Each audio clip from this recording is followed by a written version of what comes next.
Morning, good afternoon, everyone, depending on where you are. Thank you for joining us for today's presentation titled 2020 Year-End Estate Planning Strategies to Implement Now. We're not only excited to have a great topic, very timely, of course, but really excited to have two, probably the best presenters that we could ask for, Carlin McCaffrey and Jonathan Blattmacher. For those that don't know, my name's Matt Blattmacher, president of Peak Trust Company.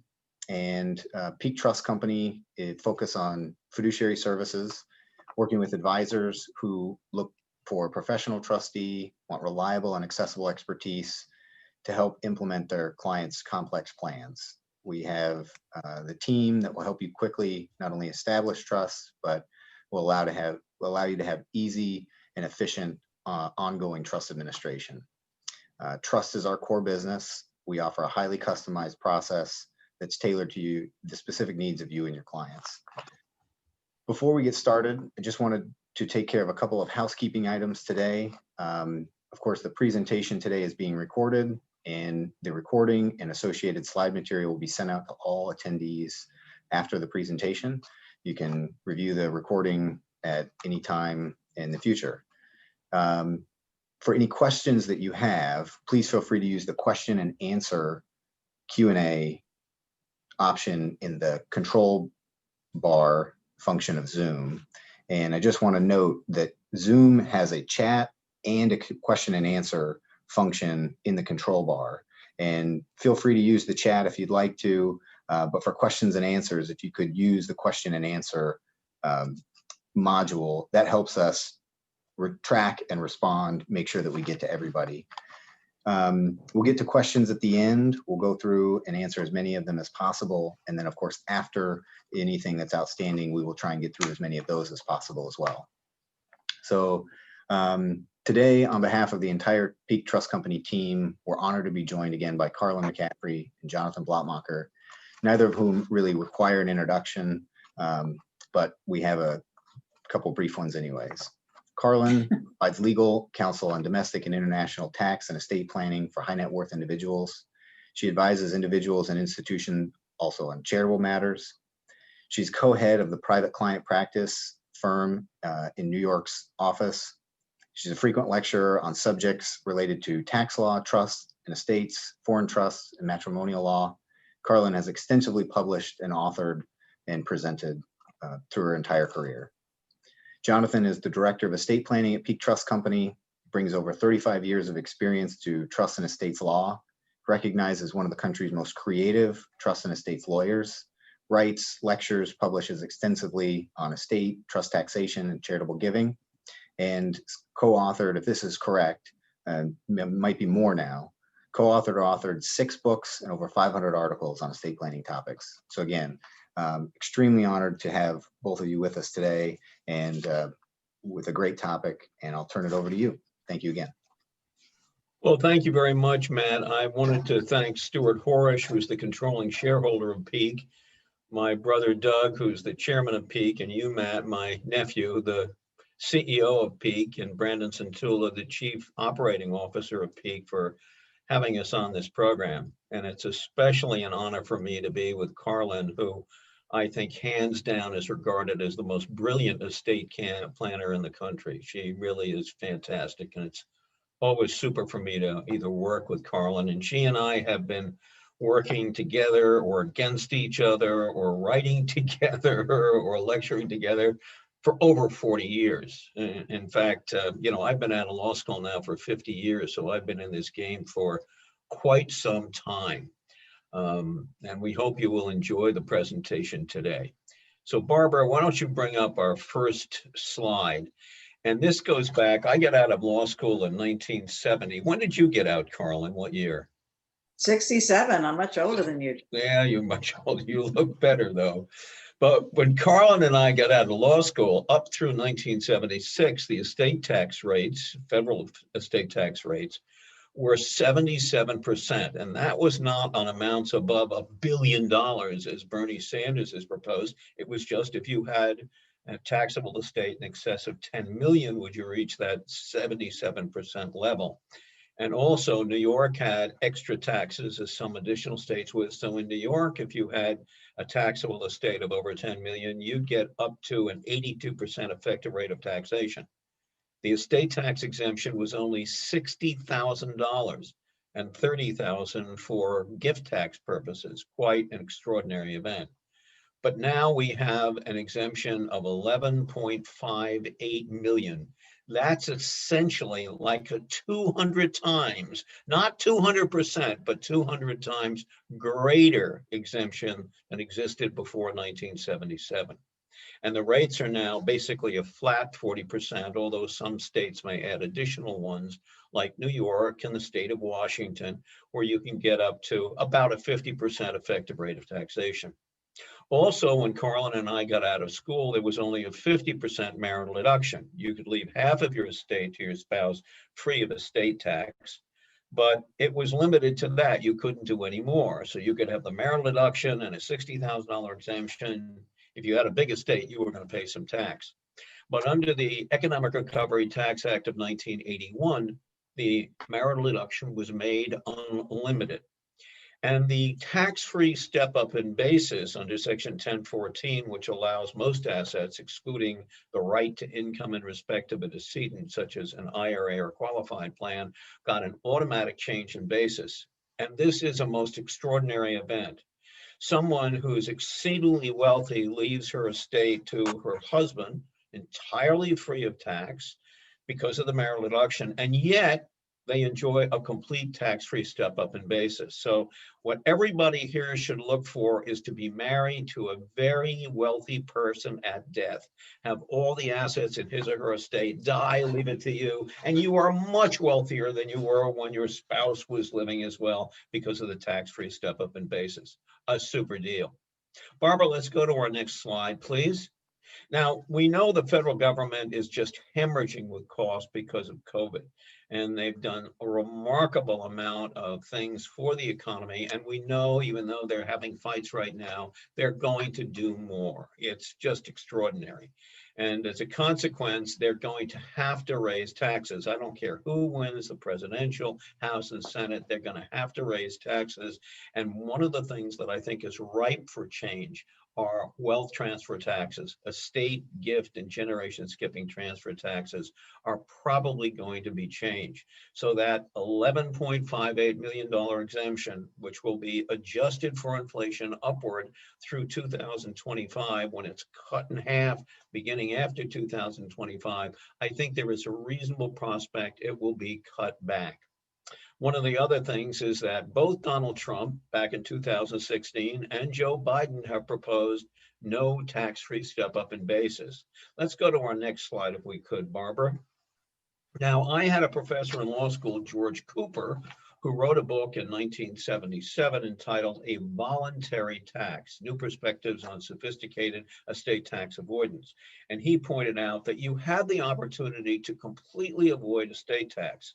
And one of the things he pointed out is you could do a charitable lead annuity trust and basically wipe out all your estate tax.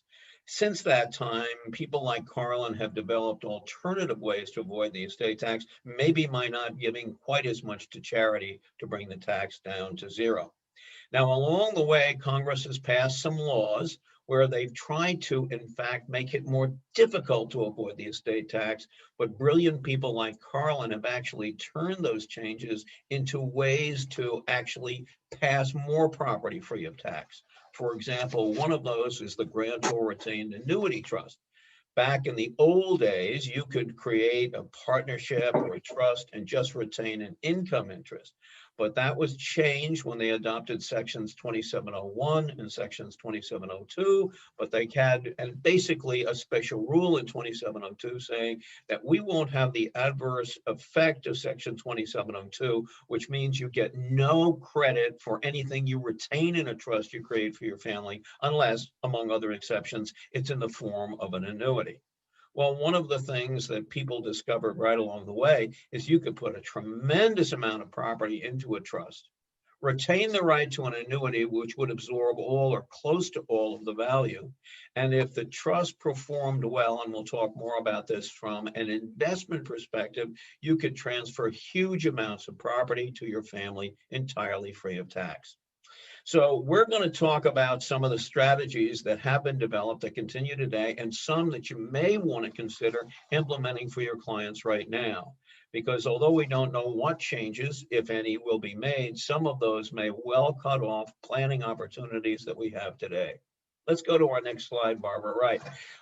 Look, the COVID has had a real impact. The first quarter of this year only saw a 5% decline in the gross domestic product in the United States. But the second quarter, starting on April 1st, when the COVID pandemic really kind of took effect, it dropped over 32%.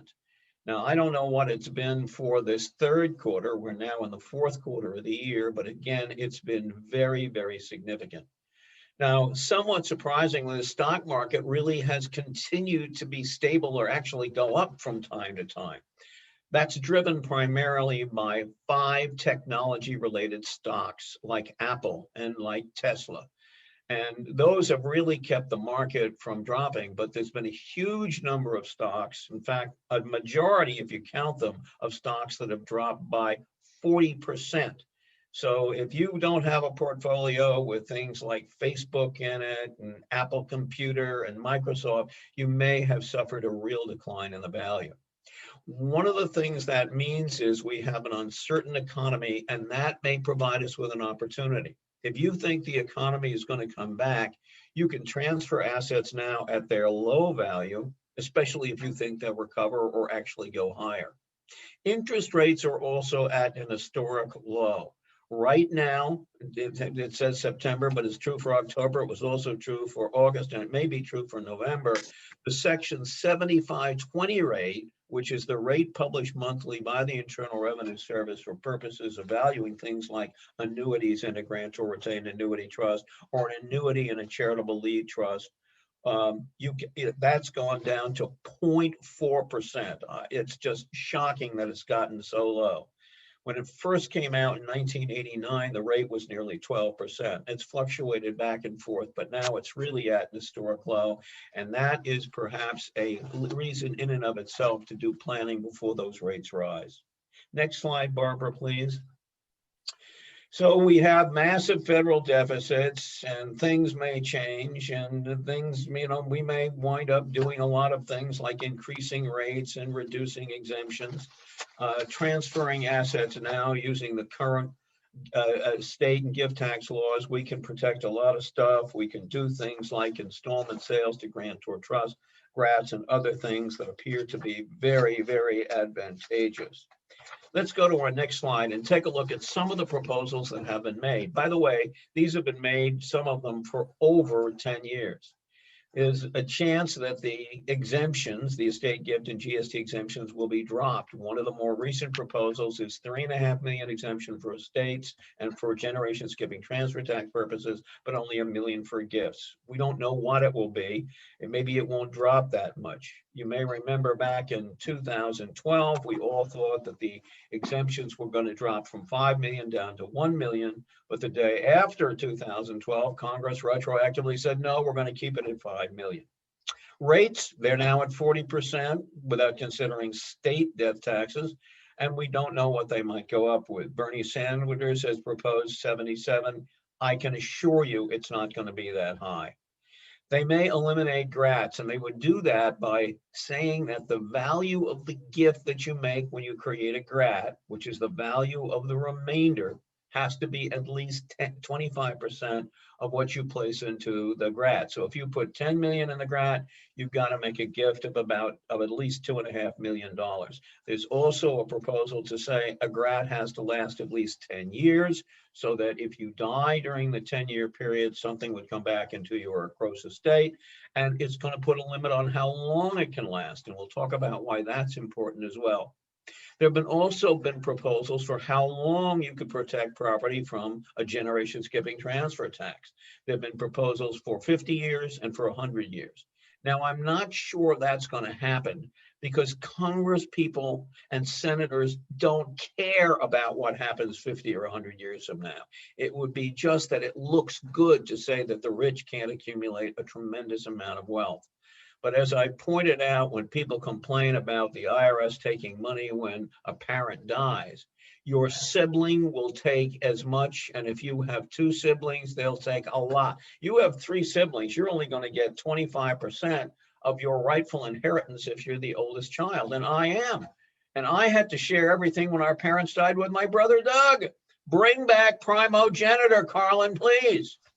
One of the other things that they may do is to expand the family attribution rules. The services tried to do that. The law is clear that you only tax, at least during lifetime, what you transfer. So if I own 100% of the stock in a business, and if I transferred it all, there obviously would be no minority or fractionalization discount. But if I only give away 25% or maybe even 49%, I get a discount. The IRS doesn't like that, and it has tried mightily to get the courts to adopt some sort of family attribution rule. They have not been successful. They finally conceded it in Revenue Ruling 93-24. But there's an attempt to do it. A couple of years ago, they came out with regulations under proposed regulations under Section 2704, where they tried to get away with it, but they were beaten back very sharply. And I'm not sure they'll try it again, even if you get a Democratic administration. Now, here's a biggie. No tax-free step-up in basis at death. Both Donald Trump in 2016 and Joe Biden recently have said no more tax-free step-up in basis. And they have 3 choices there. One is to put in a carryover basis regime, as you have essentially when you make a gift. I make a gift. My recipients take over my basis in the property, subject to special rules and adjustments. But when you die, unless it's something like the right to income in respect of a decedent, basis doesn't get carried over. It gets stepped up to its fair market value, either on date of death or on the alternative valuation date. And one of the things they could do is to say that basis will carry over. In fact, that was the subject of my first book. I wrote a book called The Carryover Basis under the Tax Reform Act of 1976. It was truly a bestseller. But unfortunately for me, in the Windfall Profits Tax Act of 1980, Congress retroactively repealed it, although it gave people an option to go into the system. Now, there was hue and cries about the carryover basis system that came in the 1976 Tax Reform Act. Too complicated, can't find the information. It's going to cause the end of the world as we know it. Well, and it was retroactively repealed. But in 2010, we got it again, because you will recall in 2010, they gave decedents a stated choice. Either stay in the estate tax system and get a step up in basis, or you could elect out of the system, but you had a carryover basis. It's my understanding that some very wealthy Americans who otherwise would have paid estate tax decided to stay out of the estate tax system, and they gave up the tax-free step-up in basis. But there are others, for example, if you were married, you might say, yeah, I'll stay in the estate tax system. We're not going to pay any estate tax anyway, because it's going to go to my surviving spouse, and yet you'd get the tax-free step-up in basis. So carryover basis is one of the things they might do. The other is to adopt a Canadian type system where you have capital gains at death or at the time of gift, or if you move out of the country. We kind of have a move out of the country tax now. If you give up your citizenship, or if you're a long-term resident in the United States and you leave, they will impose a tax on your moving or you're renouncing your citizenship. So that's one of the things they could do. And I don't know whether they would keep the estate tax or not. Canada gave up its federal estate tax when it adopted the capital gains tax at death. The third one, which to some degree makes a lot of sense, is to say that gifts, bequests, and inheritances are includable in the recipient's gross income. Section 102 of the Internal Revenue Code says you do not have to include gifts, bequests, and inheritances in gross income. That could be repealed, and I don't see why it wouldn't be considered income. You win the lottery, You're just lucky and you win the lottery. That's gross income. If you're lucky enough to be born into the right family or to have someone who cares about you enough to leave you a tremendous amount of assets when they die, well, go ahead. That you could make that includable income. We don't know. But I think that this is one that really will come about to a change. Carlin, of course, I'm hoping for carryover basis. I can bring my book out again. Now, I don't know if I'm going to do that. Just let me mention that Max Baucus, who was the chair of the Senate Finance Committee before he became the ambassador to China under President Obama, he called me one day and he said, Jonathan, I got to raise some money. What do you think about carryover basis? And I said, Senator, it's dead. It's never going to happen. Well, maybe I was wrong. Maybe it will come back. Now, the last one on the line is one that is a really big deal, at least it is to me, and that's to cause grantor trusts to be includable in the estate of the grantor when the grantor dies. Or if grantor trust status ends before death, it would be considered a gift to the extent that gifts haven't been made. So if I put $1 million into a grantor trust, and when I die, it's worth 10 million, $9 million would be includable in my estate. By the way, this proposal goes back about 10 years. And that would have very far-reaching effects because so many of the things that we do in the estate planning world are built upon the grantor trust platform. Even grants are grantor trusts, and that's the reason that you can distribute non-cash assets back to the grantor in satisfaction of the annuity. It's why if you have a charitable lead trust that's a grantor trust, you can go ahead and make a distribution and not recognize gain.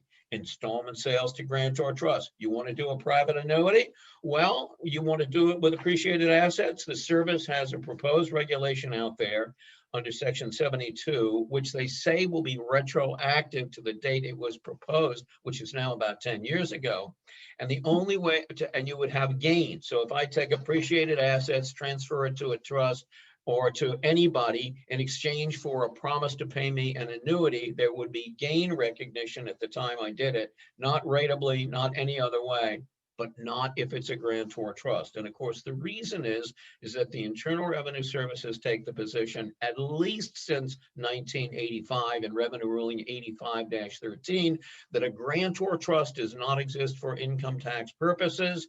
Those assets are for income tax purposes, still treated as though they're owned by the grantor. Now let's go to our next slide. And Carlin, would you make some no noise now? So with all of these possible changes on the horizon, the two big things that our clients should be thinking about doing now are using their $11.58 million exclusion or any portion of it that's left, and also to implement some of the endangered techniques that Jonathan has just been describing. But one of the things we want to make you aware of today is that there are some significantly potential negative consequences of making current transfers. And we want to talk about what they are and the steps you can take to mitigate the negative impact on your own or your client's estate plan. So on the next slide, we talk about the principal methods of removing existing wealth from the transfer tax base, which is one of the principal objectives of estate planning, along with the object of removing future assets from a client's transfer tax base. But there are actually only a limited number of ways you can remove existing wealth. To remove existing wealth, a client can make outright gifts, but that's not necessarily going to do the trick, as I'm going to tell you in a moment. She can make gifts to grantor trusts with the result that she'll be removing assets from her estate because she'll be paying income tax under current law on the trust income.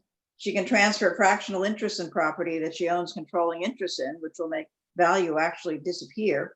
And she can make sales of assets for lifetime annuity, which is one of the things that Jonathan was just talking about. But here's an important thing to keep in mind. The outright gifts by themselves, other than relatively small amounts of gifts that can be protected by the annual exclusion, don't actually save anything. They don't actually remove existing wealth from the transfer tax base at all. If the transfer tax exclusion remains the same, gifts will not result in the removal of existing wealth because they come back into the transferor's transfer tax base as adjusted taxable gifts. But if we think, as many of us do, that the exclusion amount is going to go down, we're looking at a narrow window of opportunity of actually removing existing wealth from our transfer tax base by ordinary gifts.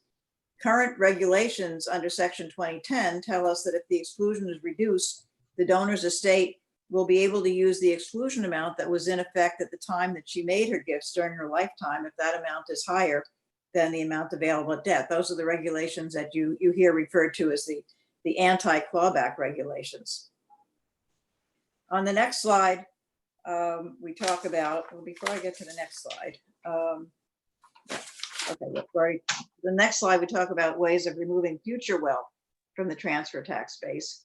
And they include the transfer of property that's going to produce a significant investment return, loans at low interest rates, which are very low at the moment, and the use of devices that permit the shift of future investment return to beneficiaries.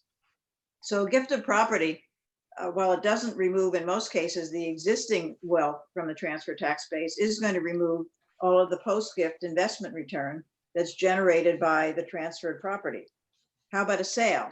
Well, a sale actually does the same thing, but only if the transferred property produces a greater rate of return than the rate of return the transferor makes on the property that she got as consideration for the sale. If the consideration is in the form of a note, that's likely to be the case today because the note can have a very low interest rate. We'll have more to say about how to help our clients give things away and at the same time keep the access to the property, which is one of the reasons why people are sometimes reluctant to make gifts today. So on the next slide, we're going to start talking about the impact of gifts this year, which have the possibility of removing existing wealth because of the possibility that the exclusion amount is going to decline. Now, some clients, I don't think we've talked about this yet, but I think Jonathan mentioned that one of Biden's proposals is that the transfer tax rate is going to actually go up, possibly from 40% to 45%. So clients that have the liquidity might also be interested in not only using their current exemption levels, but also making gifts that are subject to gift tax, because the gift tax is going to be at a lower rate than it might be at the time they die.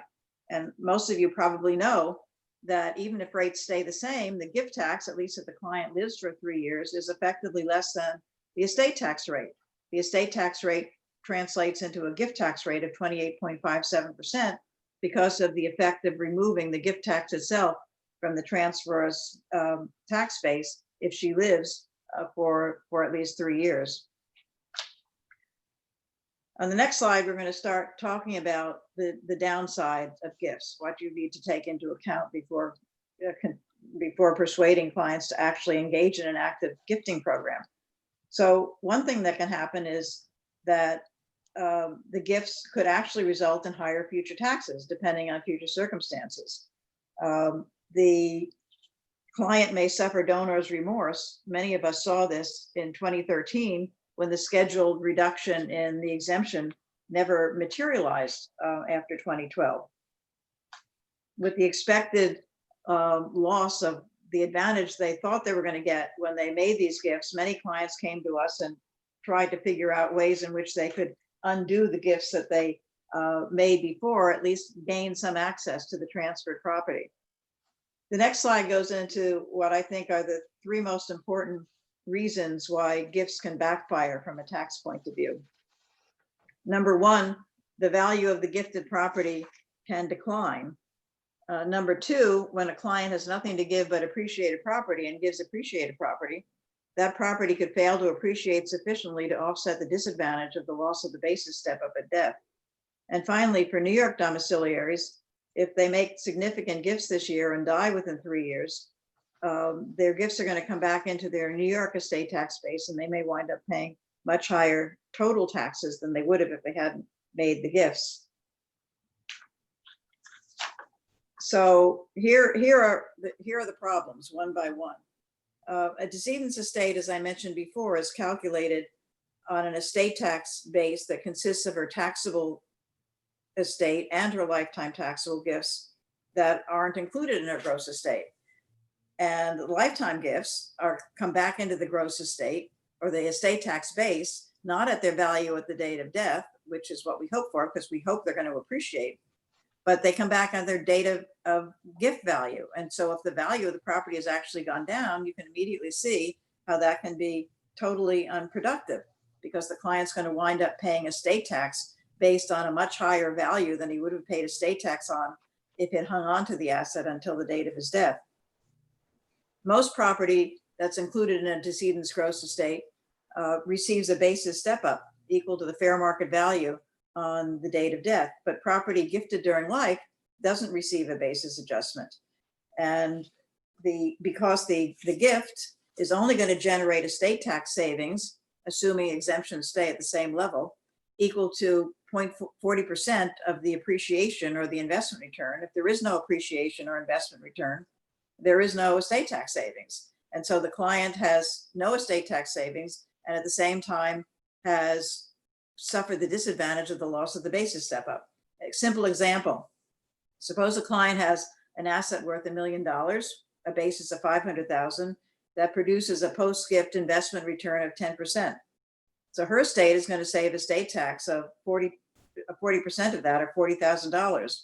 But the income tax paid when that asset is sold at a 23.8% rate, if there's no state income tax, is going to be $142,800. If the asset had been included in the donor's gross estate, there would have been no income tax. And as a result, this gift under these circumstances has cost the family $102,800.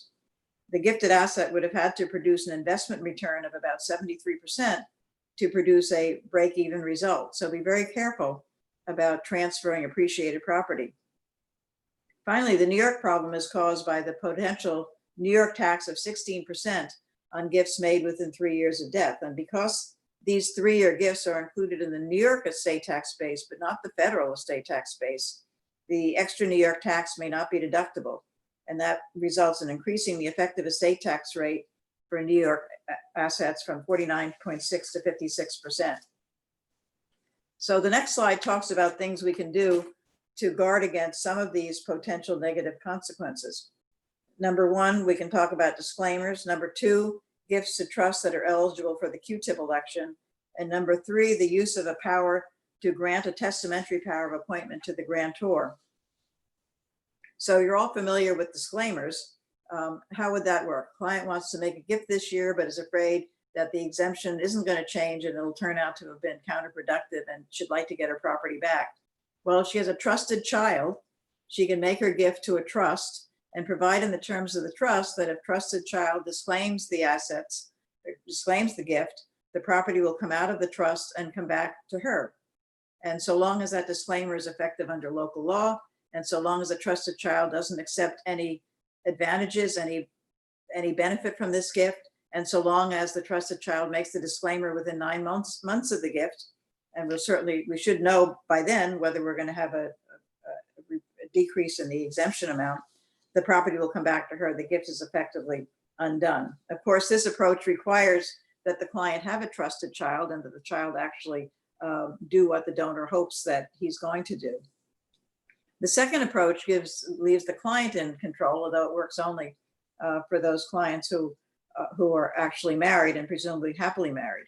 So when a donor makes a gift to a trust that's eligible for a Q-tip election, if his spouse is a US citizen, the client retains the power to decide whether the gift is going to be taxable or not. If she doesn't want the gift to be taxable when she files her gift tax return, which could be as long as until October 15th of 2021, she can make a Q-tip election and there'll be no gift tax. The marital deduction will be protected. But if it turns out that the exemption has disappeared and a taxable gift by next October seems to have been a really good idea, she wouldn't make the election and she'll wind up paying gift tax. The slight disadvantage of this approach is that in order to create a trust that's eligible for the marital deduction, the trust has to provide that the spouse is going to get all the income every year, and that could needlessly build up her estate on a gift that was otherwise subject to tax. That can be controlled a little bit by investing in assets that don't produce a significant return. Finally, I want to talk about the use of a power to grant a testamentary power of appointment to the grantor. Suppose your client has made a significant gift to a trust and the value of the property has gone down, or maybe the value of the property hasn't gone up much and it was significantly appreciated property. And a year or two into this gift, you look at the situation and say, this was really a bad idea. This client is going to pay a lot more estate tax or income tax than he would have paid, or his estate would have paid if we had never made the gift in the first place. Well, one way of kind of undoing this is to have a power built into your trust for an independent individual to give your client a testamentary power of appointment. The power doesn't have to be a really large power. It's enough if it's a power to affect the timing of enjoyment of property, because under Section 2038, property is going to be included in the gross estate of a transferor if she retains the right or has the right at the time of death to affect the timing of enjoyment. So the person who has this power would, presumably with the advice of the client's advisors, keep an eye on what was going on with the trust assets, and when it seemed appropriate, grant the power. If the power is granted, the property will come back in the gross estate. There'll be a basis step up if we still have that in our system, and the property will come out of the adjusted taxable gift category at its date of gift value and be included in the gross estate at what might be a lower estate tax value. If it turns out that the gift was really a good idea, then this testamentary power of appointment won't be granted. And as a result, the property would be kept out of the gross estate. The mere existence of the power to grant a power of appointment shouldn't cause inclusion in the grantor's estate under either 2036 or 2038. It shouldn't be included under Section 2036 so long as the power that can be given to the grantor is limited to the property that was transferred to the trust, not the income that's generated by that property. And that's because the regulations under 2036 says that 2036 is not intended to apply to a power over transferred principal that doesn't affect the income earned during the grantor's life. And there should be no inclusion under Section 2038 because 2038 doesn't apply to a contingent power if the contingency hasn't been satisfied, and if the contingency is a contingency over which the grantor has no power. And so I think that using this power to grant a testamentary power of appointment is a good thing to consider to protect your client against the possible effective consequences of the investment performance and the lack of a basis step up. The next slide talks about the ways in which our clients can give away assets and retain possible benefits from the gifted property. And I'm going to talk about the first one, and then Jonathan's going to take us through the rest of them. I'm going to talk about what I call sometimes the intentionally defective preferred interest. And we can turn to, I guess, the next slide.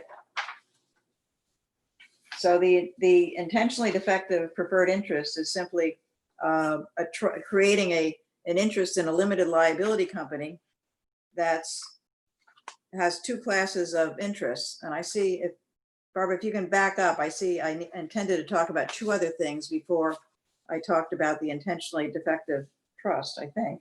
Is your next slide making gifts without parting with assets? Or it's the intentionally defective? Okay. So on this slide, if the donor creates a limited liability company that has a preferred interest that doesn't qualify under Section 2701, and then either gifts or sells the remaining interest in the limited liability company to trusts for her children, the donor is going to be treated as having made a gift, not just of what she's actually given away, but she'll be treated as having made a gift of the value of the retained preferred interest, but she's actually retained it. And so it's going to be available to her to spend or do what she wants with for the rest of her life. Suppose to give you an example, suppose a donor and a grantor create a limited liability company and she funds it with 9.9 million worth of property. And at the same time, there's a trustee of a trust that she's already created that contributes $1.1 million to the company. The company has two classes of interest. The preferred interest, which the donor takes back, gives her the right to a non-cumulative return of, let's say, 1% and maybe 1% of any additional profits. And she has the right at any time to redeem the interest for $9.9 million. The trust gets the rest.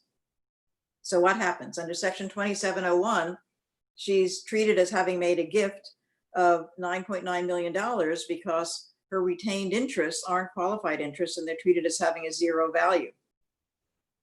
So she'll use up her exemption to the extent of $9.9 million, but will still have access to the funds for the rest of her life. When she dies, the property will be included in her gross estate, presumably at $9.9 million, because she has the right to redeem the property at any time. And there's a mechanism in the regulations under Section 2701 that will give her estate an adjustment to prevent double tax. Her tax, the amount on which her estate tax will be calculated will be reduced by the $9.9 million that she already paid the tax on. Now, there's something in, I mentioned earlier, the regulations under 2010, which are the regulations, the anti-clawback regulations. Under the current version of the anti-clawback regulations, the $9.9 million worth of exemption that this hypothetical client has used will be fully available to her and to her estate when she dies. There is no distinction between, in the clawback regulations as they now exist, between gifts that come back into the gross estate and gifts that don't. The preamble to those regulations, however, observe that the service is considering issuing changes to these regulations that are going to deny the continued use of the higher exemption when the property given is included in the gross estate. So that's something for clients who use this device, something to keep an eye on. And if it actually changes, if these rules change so that the higher exemption isn't going to be available to her, consider making a gift at that point to complete the loop, and that should guarantee the use of the higher amount. Now, in the next slide, I think we talk about, so that's still intentionally defective preferred interest. Let's go to the next one. Well, we'll let Jonathan talk about slats and DAPs and all of those things. No, I don't, Carlin, I don't think we have a separate slide on a gift by promise, but why don't you go through that, which I think is what you want to cover. I thought that was going to be around here, but I'll just mention it quickly. So there are two other ways of making gifts without actually using up any property. One is to borrow money to make a gift. You give cash because you've borrowed it. Wealthy taxpayers in today's low interest environment can usually borrow money at a relatively low rate. And if the gift that's made with the borrowed funds is made to a grantor trust, and the grantor trust makes investments, the client ought to be able to get an investment interest deduction for the interest that she pays on the loans. The other technique is one that Austin Bramwell, a former partner of Jonathan's, came up with in 2011, before we were facing the loss of exemption again in 2012. He pointed out that there's a very old Supreme Court case that Copley, I think it was a Supreme Court Copley decision, which took the position that if an individual makes a promise to make a gift and the promisee can actually enforce it legally, then the individual has actually made a gift for gift tax purposes. And later on, when he pays the gift off, he's not making an additional gift. So this is a pretty neat idea. It enables an individual to use up their exemption without depleting their assets at all. The problem is that promises to make gifts in most states, I think practically 49 out of 50 states, are not enforceable unless you can come up with some consideration. So there are two kinds of solutions to this dilemma if you have a client that wants to use this device. Number one, you can actually come up with some consideration. It doesn't have to be money or money's worth. It can be something like, I promise to give my $5 million to a trust for my son if my son promises that he's going to read a good book once a month for a year. That should be enough. If you want something that doesn't sound quite so hokey, there is one state in the United States that will enforce a promise to make a gift without consideration, and that's Pennsylvania. Pennsylvania has a law that says if you have a written promise to make a gift and the text of that writing says that the individual intends to be legally bound, then it's enforceable. So if you can come up with sufficient contacts with Pennsylvania, Jonathan tells me he's got some family there, he can set up a trust in Pennsylvania. Pennsylvania law applies. It has a Pennsylvania trustee. That's probably enough nexus for the trustee to be able to enforce the promise against Jonathan. For those of you who don't have family in Pennsylvania, there are some trust companies in Pennsylvania that will be happy to accommodate you and act as trustee for a trust that you might want to create with a promise to make a gift. A couple of warnings about the use of this technique or observations. Number one, it doesn't actually remove any assets from your estate because the assets that you would ultimately use to fulfill the promise are still in your gross estate. And the promise, the amount of the promise is not deductible because 2053 doesn't allow a deduction for promises that aren't based on full and adequate consideration or money's worth.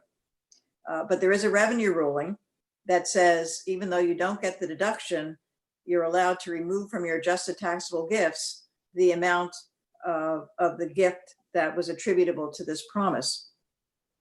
But because of that mechanism, keep in mind that you should never use this device when you're splitting the gifts, because the mechanism of reducing your adjusted taxable gifts isn't going to work if half of the adjusted taxable gift is actually made by your spouse who hadn't made the promise in the first place.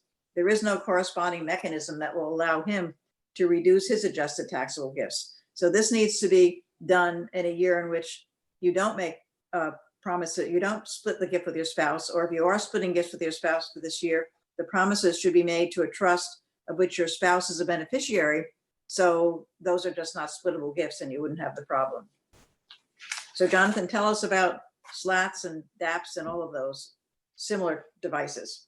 Yeah, one of the ways in which you can basically retain an interest in the property is to create a trust for the benefit of your spouse. These are commonly known as spousal lifetime access trusts, or SLATs. And in fact, many people have recommended, Barbara, if you go to our next screen, please, that each spouse would create one for each other. But the law has developed, even before there was an estate tax law, that if one person creates a trust for someone else and that someone else creates a trust for the first party, the law may say we're going to switch those back so that the trust for your own benefit will be treated as though you created it. And indeed, people would say, well, gee, if I put property in trust for someone else, it's no longer subject to the claims of my creditors, and it's not subject to the claims of the beneficiary's creditors, because we're going to make it a spendthrift trust, one that's protected from claims of creditors. Well, people tried that by having one person create one for someone else and then someone else created for that, but they lost when creditors came after it. In fact, the first tax case involving this didn't involve spouses, it involved two Lehman brothers. One brother created a trust with the same assets, same trustee, done by the same attorney, same term, giving the beneficiary brother an entitlement to income for life, and the other brother did the same. Went to the United States tax court, and the tax court said, these are basically reciprocal trusts, and we're going to uncross them. So because you're treated as though you created the trust from which you're the beneficiary, and because there's an income interest in it, it's includable back in your estate under what today would be section 2036A1. Now, I believe you can do it, Barbara. Let's go to our next slide if we could. I believe that we could do this if we make the trust sufficiently different. And in fact, there's a case out there called Levy, decided by the United States Tax Court in 1985, where Mr. Levy created a trust for Mrs. Levy, and she created an identical trust with identical assets, with identical trustees for her husband. The husband then died, and the IRS came in and screamed reciprocal trust and pointed to two cases, the Lehman case and to the case of a state of grace, where the Supreme Court adopted the reciprocal trust doctrine. Mr. and Mrs. Grace had created identical trusts for each other, and the court said that the first spouse to die had to include the assets in his estate. The husband died first because he had an entitlement to income, and he was deemed to be the grantor of that trust. So you can't do it that way. But in Levy, Mr. Levy gave Mrs. Levy a lifetime special power of appointment, and she didn't give one to him in the trust she created for him. The IRS conceded in the court case that if that power of appointment that Mr. Levy granted to Mrs. Levy was valid under a local law, which was the law of New Jersey, they would agree they were not reciprocal trusts, that ability of Mrs. Levy to transfer to anyone she wanted during her lifetime was a sufficient difference to prevent the reciprocal trust doctrine from applying. Now, the IRS has in one case cited Levy with approval, but there are many people who say, no, they conceded it in the case. They're not bound by it. They never do it again. And although I'm not sure they can, don't take the risk. Make them different. For example, Marty Shankman and his wife have created slats for each other. But what they did was they created it under the law of different states. Marty created his for his wife under the laws of the state of Alaska, and his wife created the trust for Marty under the laws of the state of Nevada. They also have different trustees and they have different terms. For example, one spouse can be entitled to distributions, can have a power of appointment during lifetime, can have a testamentary power, can have the right to change trustees within Revenue Ruling 95-58, and have a power to withdraw for health, education, maintenance, support. And the other spouse won't have that. In fact, you can even delay as to when the spouse will come in. Difference in time also matter very much. So if you have, say, the husband create the trust for the wife on November 1st, wait until the end of this year before you have her create the trust for him. And in fact, I would recommend, if you can establish it, that the wife was unaware that the husband created the trust for her. And that way, the IRS can't argue that it was done in exchange for each other. Normally, I would recommend you wait at least a year, but if you want to get this done by the end of this year, you go ahead and make sure that one spouse doesn't have it, even if you only have 30 days to do it. You can put in a lot of differences in there, and I would recommend you do it. Make them as disparate in time as you possibly can. Let's go to our next slide if we can. Now, one of the things that happened in the United States, and we supposedly inherited this from England, although I think it's an overstatement, up until 1987, there didn't appear to be any state in the United States in which you could create a trust for your own benefit and retain an interest in it, even as a discretionary beneficiary, and protect it from the claims of your creditors. So if I created a trust, say, in 1980 for my benefit, I wasn't trying to cheat anybody. It's an irrevocable trust.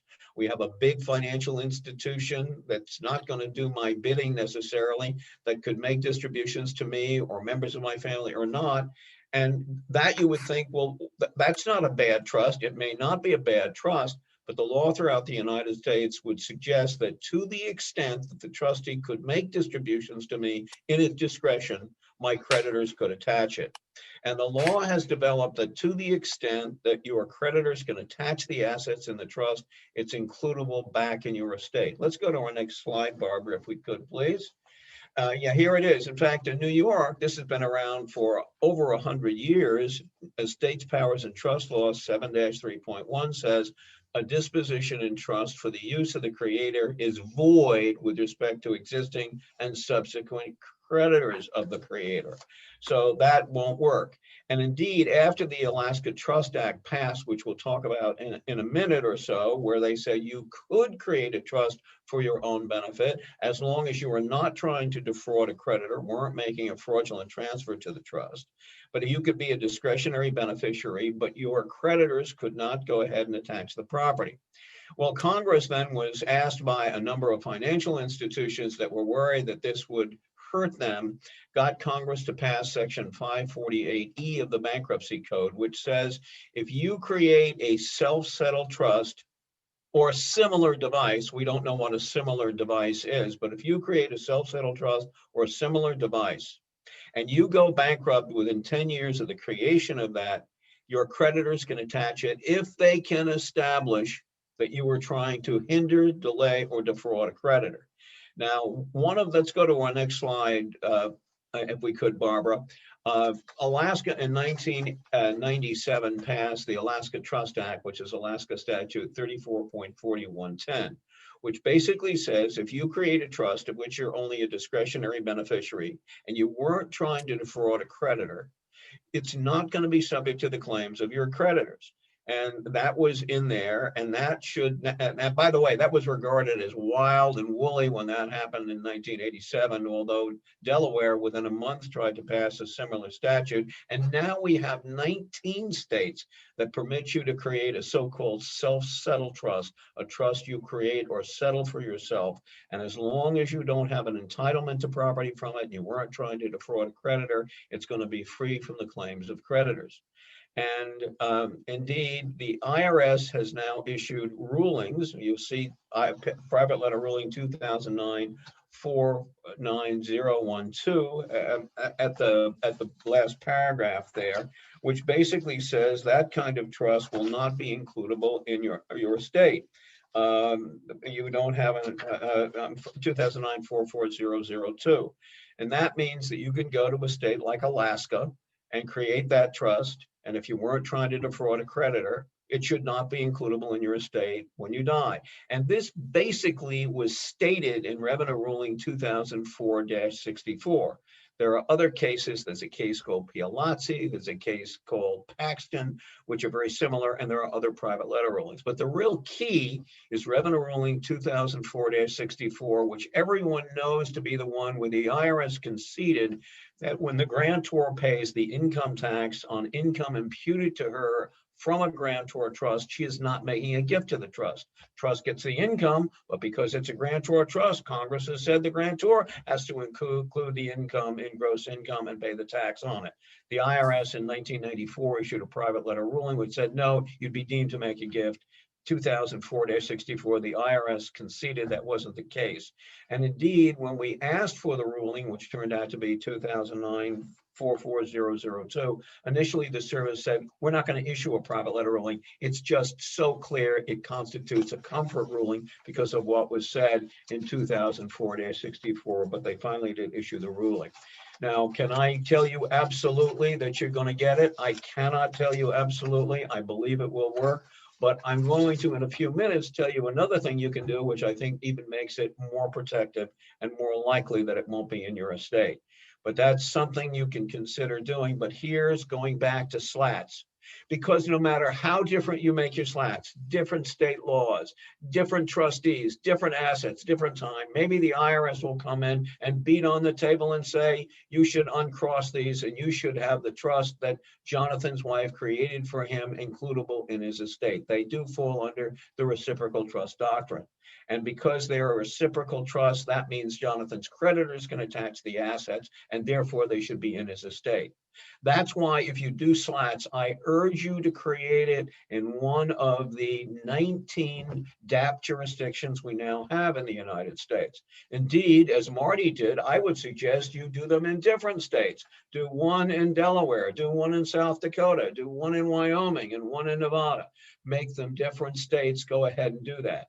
Plus, I would strongly recommend that you go ahead and make them as much in the state as you can. For example, don't have a trust protector from a state that doesn't have DAP legislation. Now, you must know somebody you trust, a cousin, a friend from college, somebody in a DAP jurisdiction that you can name as the trust protector. But if you go, for example, to Alaska, make everything as Alaskan as you can.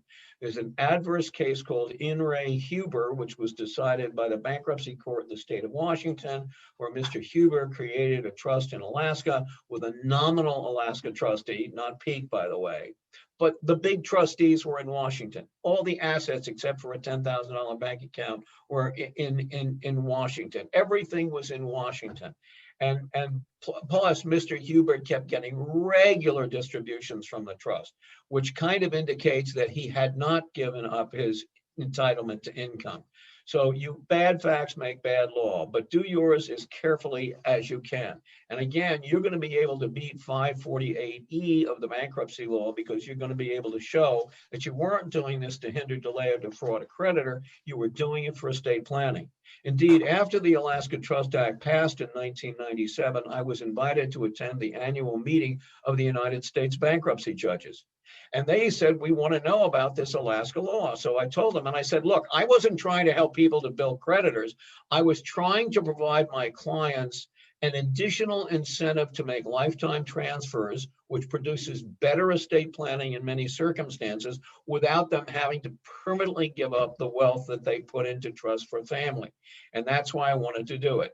There were 40 judges there, and about 6 or 7 spoke about this, and no one disagreed. And the ones that spoke said, if you could establish, Jonathan, that you weren't trying to bilk a creditor, that you were really doing this for legitimate estate tax planning reasons, we would not cause that trust to be includable back into the grantor's estate at his or her death. Let's go to our next one, and this is what I think may hybrid DAPs. Now, some people have said, don't make the grantor a beneficiary of this trust right away. Go ahead and say that the grantor can be added at a later time. So let's go to our next slide, if we could, Barbara. So you created a trust for the benefit of your family members, maybe including your spouse and your descendants, but someone has the power to add the grantor in as a beneficiary. In fact, some say, aha, state that the grantor can only be added 10 years and a day after to avoid that 10-year rule under Section 548E of the Bankruptcy Code. Or to say that the grantor can only be added at such time as the grantor is not married. Does that work? Well, there's an interesting case in New York called In Re Adnati, which is cited right there.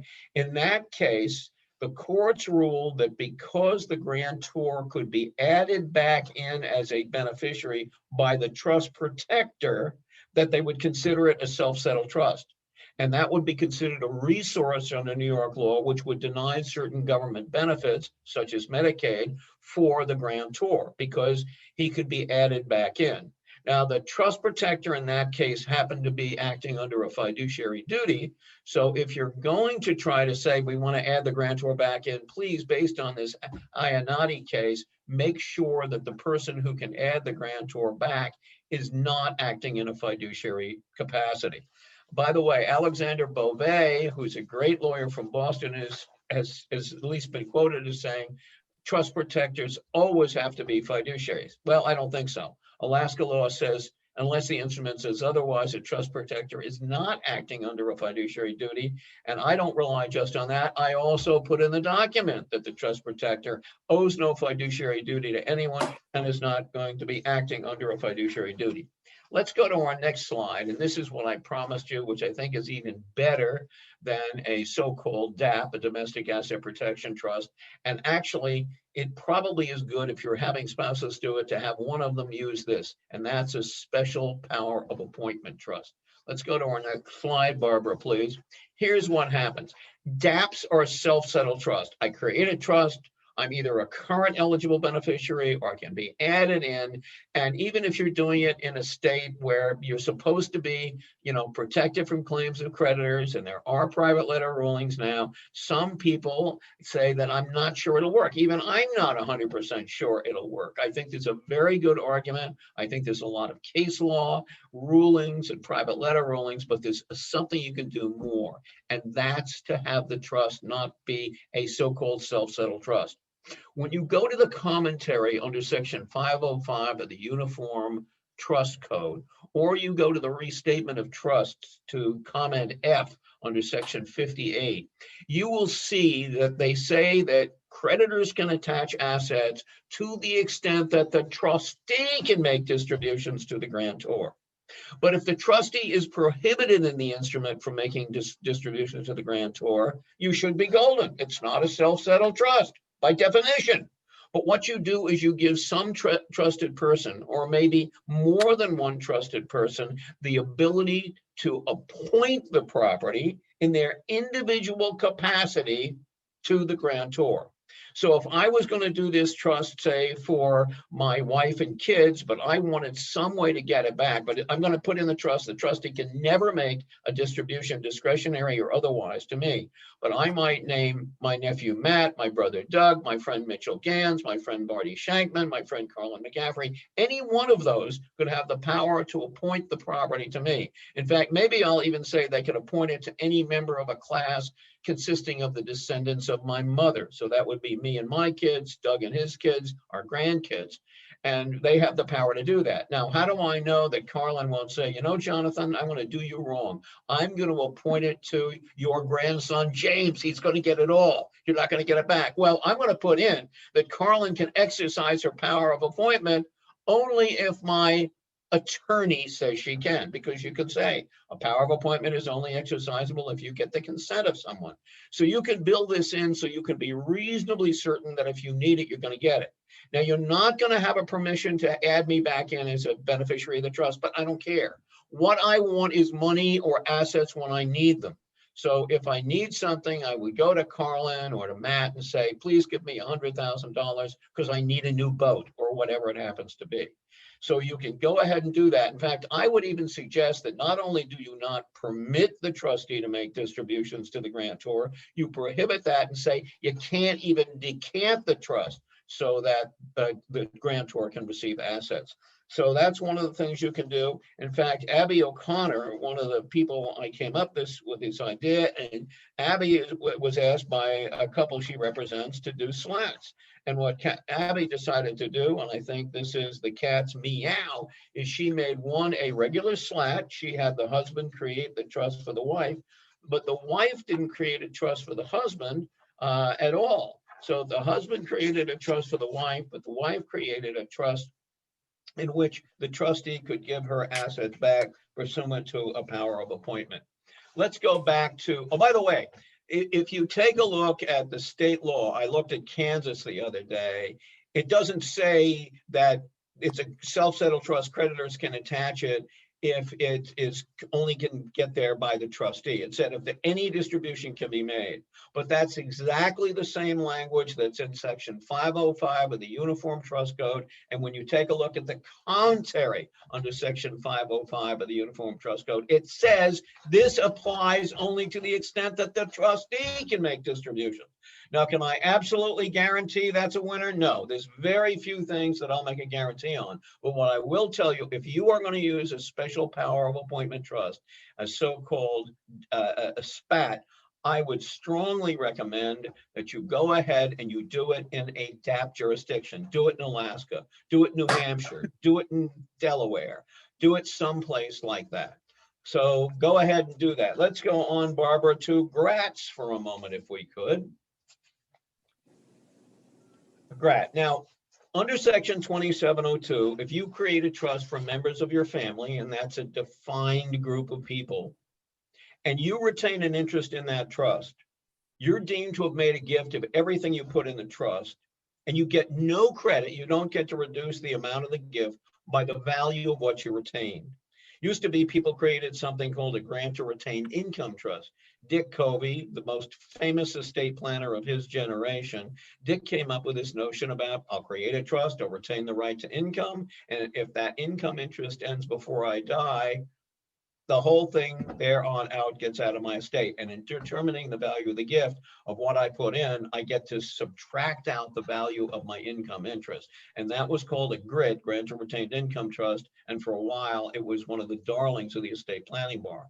By the way, you can still do that for a niece or nephew. Would you want to do it for a niece or nephew? Create a trust and retain the right to the income and only make a gift of the value of the remainder? No, you wouldn't want to do that. Why? Because the value of an income interest today is so tiny, because the section 7520 rate, which is used to determine the value of an income interest, is only 0.4%.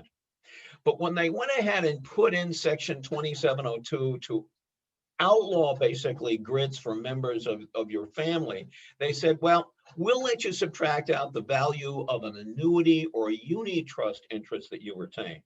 Now, just mathematically, you'll never want to retain a uni trust. You run the numbers on it. I've written about it. You want to do one where you retain an annuity. And the good news is, because interest rates now, the section 7520 rate is so low, the value of any dollar annuity is soared. And it's very, very easy now to create a trust and make the actuarial value of the remainder, which is only the taxable portion, very, very close to zero. Some lawyers say you can make it zero. I have a little concern about making it zero. I'd rather make at least it be a peppercorn, $1 worth at the end. In fact, Diana Zadel and I, in an article that we wrote about 10 years ago, said, well, it's not certain how tiny you can make the value of the remainder. So we came up with a word formula. And if you take a look at the Bloomberg Tax Management Portfolio section, number 836-2 by Georgiana Slade, Diana, and me, you will see we discuss and give you language on how to define the value of the remainder, which will basically say it's $100 or whatever the minimum has to be to have a qualified GRAT under the regulations under section 2702. Also, we put in, we don't know what the minimum term is, although most people today are using 2-year grats. The grantor gets the annuity back over 2 years, and then it's going to end. And that's what people do. But if you have growth in excess of the section 7520 rate, that excess growth gets out of your estate entirely free of gift tax. So if I create a trust with $1 million and I retain the right to an annuity, and let's assume it absorbs the entire value, and if it grows at more than 0.4%, all that excess growth when the trust ends will be includable back in my estate. Now, is there any downside? Well, there's a couple. Number one, it doesn't appear as though you can leverage the GST exemption with a GRAT because of the so-called ETIP rule, the estate tax inclusion period rule. And of course, there's some possibility of gift tax inclusion if you die during the retained term, which means maybe you can't do a GRAT very effectively with someone with a short life expectancy. Because if they die, and I'm going to go through this, you're going to have at least a partial inclusion in the estate of what is in the GRAT. Let's go to our next slide, Barbara, if we could. Yep. Low section 7520 rates means higher value for the retained annuity, so a smaller gift. And GRAT's worth only to the extent that you get a return above that section 7520 rate. Typically, people have done what are called rolling GRATs. They do a 2-year GRAT, and as the annuity comes out, they roll that into another GRAT. And even if the first one doesn't work, after you've done this a few times, you're probably going to have some time when the investment return is in excess of the section 7520 rate, and you therefore get assets out of your estate without paying any gift tax whatsoever. Now, there are proposals, and these go back about 10 years, to basically outlaw GRATs by requiring a 10% minimum value for the, a 25% minimum value for the remainder. So again, if I put 10 million into the trust, I'm going to have to make a taxable gift of at least $2.5 million. And I've got to be very sure that I'm going to go ahead and have great returns in order for that to work. So that's a little problem. Let's go to our next slide. So what should you consider doing now that GRATs can't be or may not be able to be short term? Well, one thing is to consider laddered GRATs. Do a 4-year, do a 6-year, do an 8-year, or a 10-year. Go ahead and do that.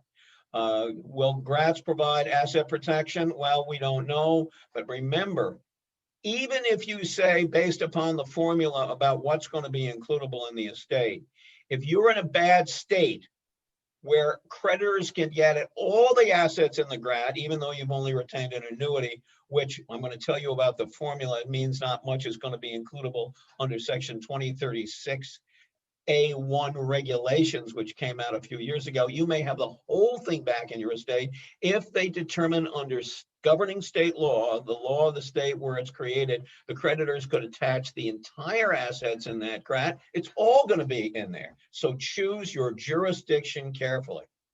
And also consider a couple of other things. One, consider asset splitting GRATs. When the rules under 2702 first came out, I owned 10 marketable securities. And I went back 2 years and I said, what would have happened had I created a GRAT 2 years ago with these assets? Well, guess what? I didn't get anything above the section 7520 rate, so the GRAT would have failed. But if I put each single brand of stock in a separate GRAT, 3 of the 10 GRATs did extremely well. Overall, nothing, but by doing separate ones, I was able to move a lot of property. Hypothetically, I really didn't do it out of my estate. So when you're talking to clients, consider having them put separate assets into separate GRATs so that poor performance in one asset or asset class won't offset the good performance in another asset class. Let's go to the next one, if we could, Barbara. This is an idea that our friend Turney Berry from Kentucky came up with. And I remember he told me about this at an AgTech meeting a few falls ago, and I thought it was an exceptionally clever idea. He calls it the 99-year grat. And by the way, he criticizes me when I talk about a 100-year grat. He just said, you're just too wild, Jonathan, to say 100 years. Let's keep it at 99. So let's take a look at 99. Let's say I'm going to put $1 million into a grat when the section 7520 rate is 0.4%. Well, I can come very close to zeroing out the value of the remainder if I retain for myself, and when I die, my estate, a $12,250 a year annuity for 99 years. The value of the remainder will be nearly zero, but not zero. And again, you might want to use the formula. When I die, you don't automatically have the whole trust includable in your estate. The regulations provide that the amount of that trust includable in your estate is going to be the lesser of what's in the trust. You can't take in more than what's in the trust, or the amount determined by taking the annuity, that $12,250, and divided by the section 7520 rate in effect at the time I die. So if when I die, the rate is still 0.4%, we take 12,250 divided by 0.004, 0.4%, and we get $3,062,000. But the most you can include is what's in the trust. So if the trust is still worth $1 million, that's all that includable. But let's go to our next slide, Barbara, and see what happens if the rate changes. If when I die, the section 7520 rate is 5%, the amount that's includable is $12,250, the amount of the annuity, divided by 0.05, which is the same as saying it's $12,250 times 20, or $245,000. That means that if the trust is still worth $1 million, it hasn't grown at all, I only have $245,000 of the $1 million included. And that means that you'll get over $750,000 out of my estate without paying any gift tax or without paying any estate tax. It's a super deal. And by the way, if the rate is 10% when I die, then you're only going to have $122,000 includable in my estate. And maybe it will have grown to $2 or $3 or $4 million, so you get a lot out. Now, your client is definitely, I'll give you a guarantee, your client will die before the grat ends. Nobody is going to live for more than 99 years unless some medical miracle happens. When they're adult and they create a 99-year grat, they're not going to be alive when the grat ends. But if the rate goes up before they die, then you can sell it off. So if the rate goes up to 5% 5 years after you create the grat, so the amount that's includable would only be $245,000 for each million, you can sell off your entitlement to the annuity to, for example, a grantor trust without any tax effect, and capture that benefit right then and there. So that's a very, very good deal. Now let me turn to one other final thing, and this is something I call the split purchase trust. Let's go to our next slide, Barbara, and one more, please. Again, we have this rule that if you create a trust, you get to subtract out the value of your retained annuity. Well, section 2702 doesn't just apply to trusts, it also applies to split purchases. And I believe that this would apply to a split purchase. In other words, the annuity exception will apply to a split purchase. So if you have a basket of assets and your client goes in and buys an annuity, and she can buy an annuity for her life, and you have a GST exempt trust by the remainder, then when she dies, if she's got an annuity for life, nothing will be includable in her estate. The GST exempt trust, again, no generation skipping tax because there's not been a transfer, there's been a purchase by that remainder trust, will all be received by the remainder trust, which is GST exempt, out of the estate. Now, one of the good things is if you buy an annuity for life, you could even do it with someone for a diminished life expectancy as long as death is not imminent. Section 25.7520-3 tells us that death is considered imminent, so you can't use the standard mortality tables if there's less than a 50% chance of survival for at least 1 year. So if you can go to the doctors and establish that this person may have a bad condition, but there's more than a 50% chance that she's going to survive for at least a year. And by the way, if she survives for 18 months, basically you win. The government gives up. If she lives for 18 months, you're golden. It means that you get a tremendous amount out of your estate by buying a life annuity. Again, we discussed this also in that Bloomberg Tax Management Portfolio, 836 second, by Georgiana, Diana, and me. So go ahead and consider that. The split purchase trust, I think, could be the cat's meow. But if you do it, don't create that remainder GST exempt trust just before you do the transaction. Take an old and cold trust. If you don't have the one you want, well, maybe you do a decanting so you don't have a new transfer. So then that GST exempt trust, which maybe it's decanted from another trust, which you've made it a grantor trust, it can go ahead and it can buy the remainder in those assets in which you bought, your client has purchased a life annuity. So that's a pretty good deal. By the way, you're not going to make it zero, but you can make the value of that remainder pretty darn close to zero. So that's a pretty good idea. Let's go to our conclusions if we could. And here we have Carlin. Do you want to recite these or do you want me to do it? Go ahead. You're on a roll here. I'm on a roll.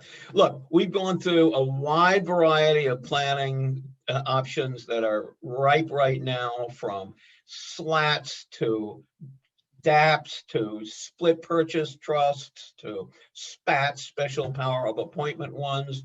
You can make gifts by making a promise if you do it in Pennsylvania, or you don't get back full and adequate consideration. All of those are tremendously good ideas. Number one thing, have your clients use their exemption. Remember, under the regulations, the services stated you can't preserve exemptions. So if you have a client that says, look, I understand I can give away 11,580,000, but I don't think the exemption will ever be less than 3.5 million. They're not going to go below that. So I'll give away 8 million today and I'll preserve 3.5 million. Can't do it. It will be applied in the reverse order that you want it. So if you want to use the exemption, it appears as though you have to go whole hog. And except for very, very wealthy people, they may be very hesitant to do it. But we've given you some ways, for example, with slats, with DAPs, with special power of appointment trusts, to go ahead and do it. Even the split purchase trust may be one, because your client is going to get an annuity for life, and yet she can get a lot of assets out of her estate. But use that exemption. That's the number one on the hit parade to use. You've got to be proactive with clients, but you've got to convince your client that this is in their best interest to preserve their family wealth, and it also will produce good asset protection. So that's the deal. Now, Barbara, I understand we might have a question or two.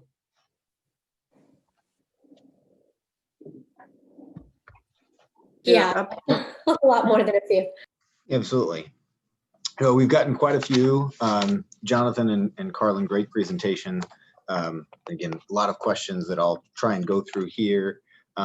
Just looking at time, we've got about 8 minutes before half past the hour. So maybe we'll run through questions till that time, and to the extent that we can answer anything after the presentation, we'll do that.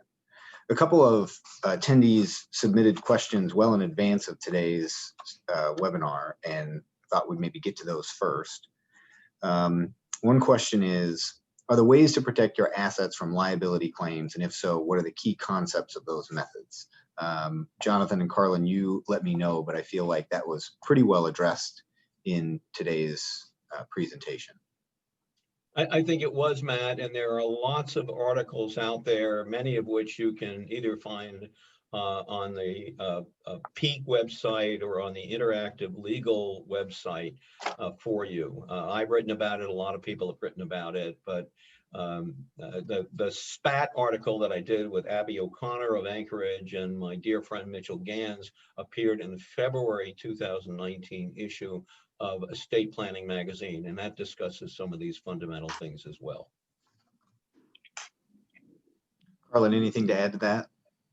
No, that's pretty complete. Okay. What are ways to protect a child from losing assets in the event of a divorce? A trust. Jonathan and I both believe that all gifts should be made in trust. We do indeed. In most states, that's going to provide adequate protection. Also, prenup is a good idea. Encourage your child to have a prenup. To have a prenup, but also you know, people think it's crazy, but you ought to beg your parents not to leave anything to you outright. Put it in trust, and you can have such tremendous powers and control that you're going to protect it. The one thing, you know, if you're in a bad jurisdiction, the judge might order you, for example, to exercise a power of appointment in favor of your divorcing spouse or something. But work with someone who works in the jurisdiction where the couple is, where the parents live, and come up with as strong a language in the trust as you possibly had. Carl and I are absolutely agreeing. All transfers, with the rarest exception, should be made in trust. Because if you need it out of the trust, the trustee can always invade and take it out of the trust. But the ability to get it in the trust and provide the protection from creditors and also the potential income tax advantages of using a trust, whether it's a grantor trust or not a grantor trust, are just too great not to use a trust. Not that I have strong views about this. It's one of the things we agree on. The next question is, in a recent article for Lineberg, you discussed the use of an intentionally defective preferred interest partnership under 2701. You note that the preamble to the anti-clawback regs indicate that an anti-abuse exception to those regs may be forthcoming.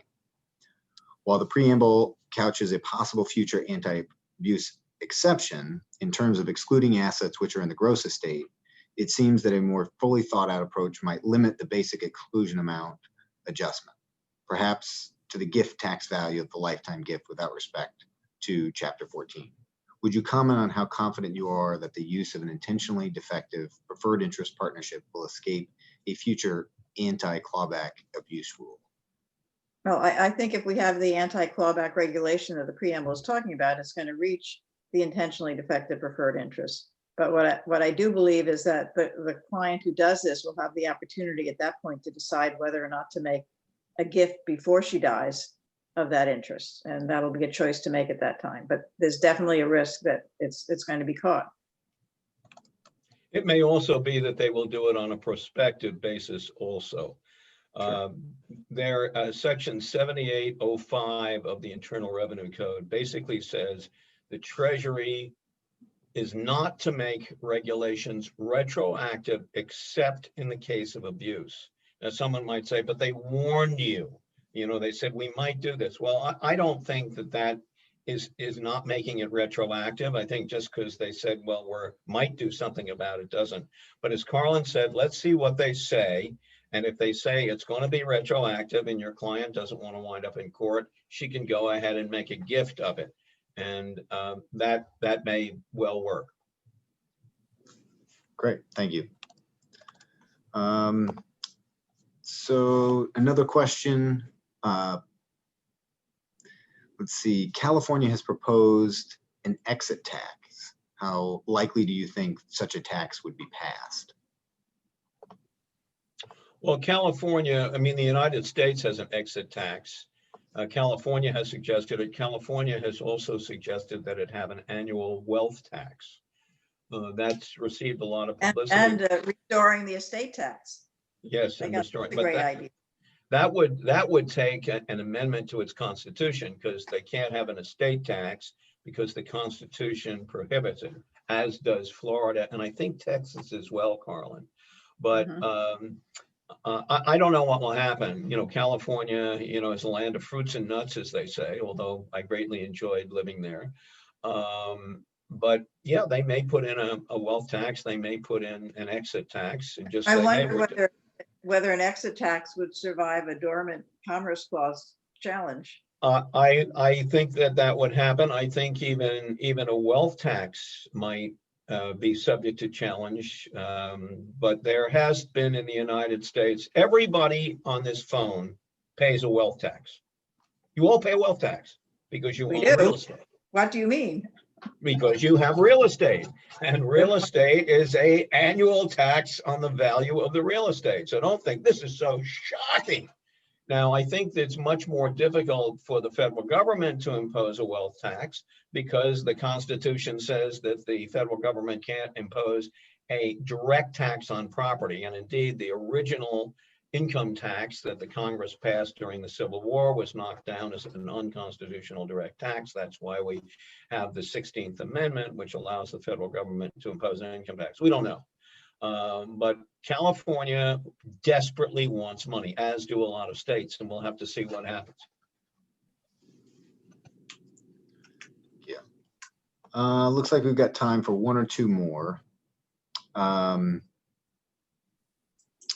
Do you think a slat created in 1999 can be included in the taxable estate? Well, they didn't say whose taxable estate. I think they probably mean the grantor. One thing is, you know, let's say the spouse who created the trust dies. I've created a trust for my wife and I die, and we now say, oh my gosh, we'd like those assets back in my estate, especially if the assets will pass in a form when I die, in the form of a marital deduction. So we want it back in my estate. You can argue, for example, well, let's have 2036 apply because we'll concede that these were reciprocal trusts. I don't think you're going to get very far. In fact, there's an old TAM which says taxpayers can't say, oh no, there was an implied understanding and pull it back in. Remember, taxpayers get the lesser normally of form or substance, and the form says it's not in. So I think it's going to be very difficult to get it in. What Carlin suggested, and she was the first one to do this, and she did this about 25 years ago in an article in the New York Law Journal, give someone the power to give the grantor of the trust, whether it's a slat or whatever it is, a power to control the beneficial enjoyment at death, a testamentary special power of appointment. And that probably will cause estate tax inclusion if it is in fact granted. So as you draft your next trust, consider putting in something to say some independent person in a non-fiduciary capacity can give the grantor a narrow testamentary power of appointment. And if it's not granted, there should be no estate tax inclusion. If there is, if it is granted, then there should be estate tax inclusion, even if it is not exercised. All right. Jonathan and Carlin, I think we've taken more time of yours than we deserve today, but it is much appreciated. Any questions we didn't get to, we'll do our best to answer and respond back after the presentation. Again, the slides and the recording will be emailed out to all attendees. Carlin, Jonathan, anything to add? Thanks very much, Matt. Yep, thank you. Again, honored to have you guys with us, and thank you again.